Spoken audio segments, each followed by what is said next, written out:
जुलाई patch notes preview. Battlegrounds Mobile India खेलने वाले सभी खिलाड़ियों को शुभकामनाएं। M249 LMG एयर ड्रॉप से हटा दी गई है और अब फील्ड ड्रॉप में मिलेगी। काराकिन मैप के अलावा M249 बाकी हर बचे हुए क्लासिक मैप्स में मिलेगी।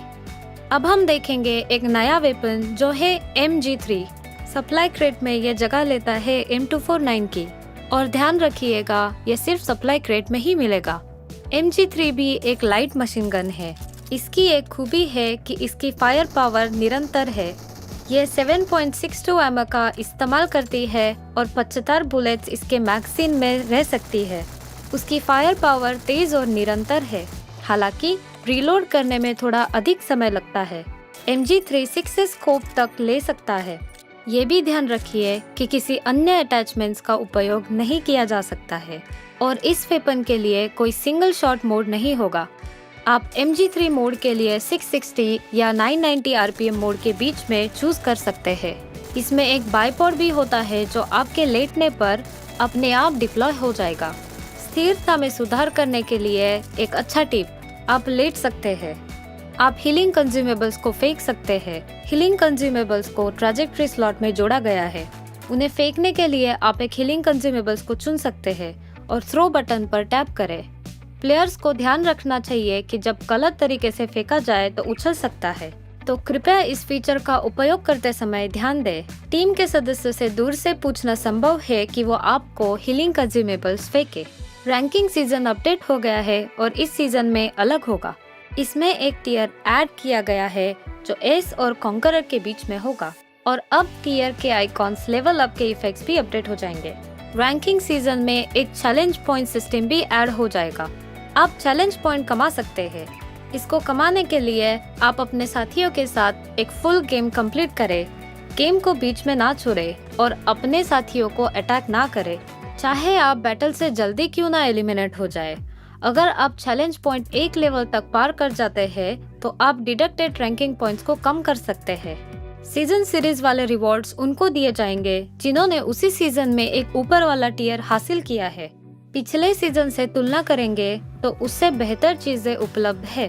कुछ समय के लिए mission ignition mode Erangel map में मिलेगा। इस थीम मोड में एरेंगल के 6 हाईटेक स्थान होंगे। ट्रांजिट सेंटर, जॉर्जोपोल टेक सेंटर, सोस्नो का सिक्योरिटी सेंटर, लॉजिस्टिक एजेंसी और एनर्जी सेंटर। काफी सारी दिलचस्प अपडेट्स होंगी इस मोड में। अगर आप उत्सुक हैं तो आए इन अपडेट्स को जानते हैं। इस मिशन इग्निशन मोड में जब आप पैराशूट से लैंड कर रहे होंगे तो शेरों के नाम 3D में देखे जा सकते हैं और आप मैप पे मार्क किए गए पॉइंट पर ऑटोमेटिकली ड्रॉप कर सकते हैं।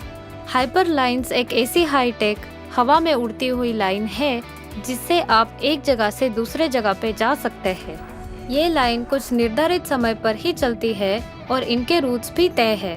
आप मिनी मैप पे मार्क स्टेशन से ट्रेन ले सकते हैं और जल्द ही आप दूसरे स्टेशन पहुंच सकते हैं।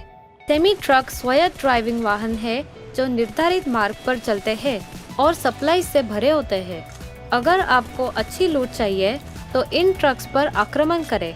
अगर आप इन्हें नष्ट करने में सफल हुए तो आपको सप्लाई बॉक्सेस का रिवॉर्ड मिलेगा। जहां से भी देखे ये एक भविष्य की चीज लगती है। The G38 gravity free motorcycle जमीन के ऊपर मंडराता है और इस पर 2 लोग बैठ सकते हैं। क्योंकि ये दोनों जमीन और पानी पर चलती है, आप पूरा मैप घूम सकते हैं। जब प्लेयर्स एयर कन्वेयर पर बैठेंगे तब वो हवा में होंगे। इस एयर कन्वेयर पर 2 लोग बैठ सकते हैं। ASM अबाकान सबसे नई असॉल्ट राइफल है जो मिशन इग्निशन मोड में डाली गई है। ये 5.56 एमओ यूज करती है और 30 गोलियां एक रीलोड में फायर करती है। इसमें फायरिंग के 3 मोड्स है, फुली ऑटोमेटिक, बर्स्ट मोड और सेमी ऑटोमेटिक मोड। और इसमें स्कोप, कैंटेड साइट्स, मैगजीन्स ये सब अटैच हो सकती है। ASM अबाकान को यूज करिए और हमें कमेंट्स में बताइए कि कैसी लगी। मिनी मैप में आप पपी आइकॉन को फॉलो करेंगे तो आपको एक स्पेशल पेट्रोल डॉग मिलेगा। इस पेट्रोल डॉग के साथ आप दुर्लभ और उच्च आइटम्स को लोकेट कर सकते हैं। टैक्टिकल मार्किंग डिवाइस के साथ आप खुद भी चेक कर सकते हैं कि आपका साथी किस दिशा में फायर कर रहा है दुश्मन की जगह कहाँ है और सड़क की जानकारी भी मिनी मैप पे मिल जाएगी और ये आपको आसपास के ग्रेनेड की सूचना दिलवाएगी। इस हाईटेक शहर में आप रायट शील्ड से अपने आप को बुलेट से सुरक्षित कर सकते हैं। इसकी बनावट काफी बड़ी और मजबूत है। आपातकालीन में इसे इस्तेमाल करना ना भूलें। एक बार आप इसे सेट कर देंगे फिर इसे हिला नहीं सकते। तो जरूरी है कि आप एक बढ़िया जगह देख के अपनी शील्ड का इस्तेमाल करें और बटन दबा के उसे सेट कर दें। आपके गेम को और पर्सनलाइज करने के लिए हमने और सेटिंग्स लगा दी है। हर एक बंदूक की सेंसिटिविटी आप अलग से सेट कर सकते हैं और अपने गन की सेटिंग्स को कॉपी करके ऑनलाइन ही स्टोर कर सकते हैं। कुछ लो स्पेसिफिकेशन वाले डिवाइसेस पर स्मूथ से भी नीचे एक ग्राफिक का ऑप्शन डाल दिया गया है। हमने 90 FPS कुछ नई डिवाइसेस के लिए भी डाल दिए हैं।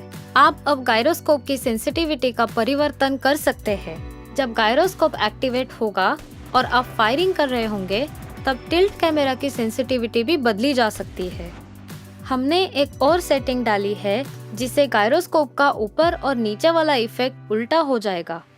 कुछ चीजों को आप डिस्कार्ड करने के बाद भी पिकअप हो रही है। फिक्र ना करिए, इस अपडेट में यह मुद्दा भी स्पष्ट हो गया है। सेटिंग्स में जाकर do not pickup dropped scopes पर क्लिक करिए। बेफिक्र हो जाइए, अब आपकी डिस्कार्ड किए चीजें अपने आप पिक नहीं होगी। और हाँ, एक और चीज, एडवांस पिकअप ऑप्शन, इसे आप अपने हथियार का फेवरेट अटैचमेंट सेट कर सकते हैं। यह सेट करने के बाद आपकी फेवरेट अटैचमेंट बाकी सब को रिप्लेस कर देगी।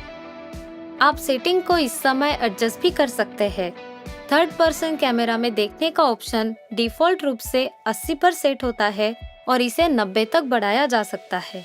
ये रिलेटिवली वाइड कैमरा वाले डिवाइसेस पर दिखाई नहीं देता। विभिन्न EPS पर तेजी से लॉन्च का संतुलन में सुधार किया गया है ताकि बस स्पीड में कोई अंतर ना हो।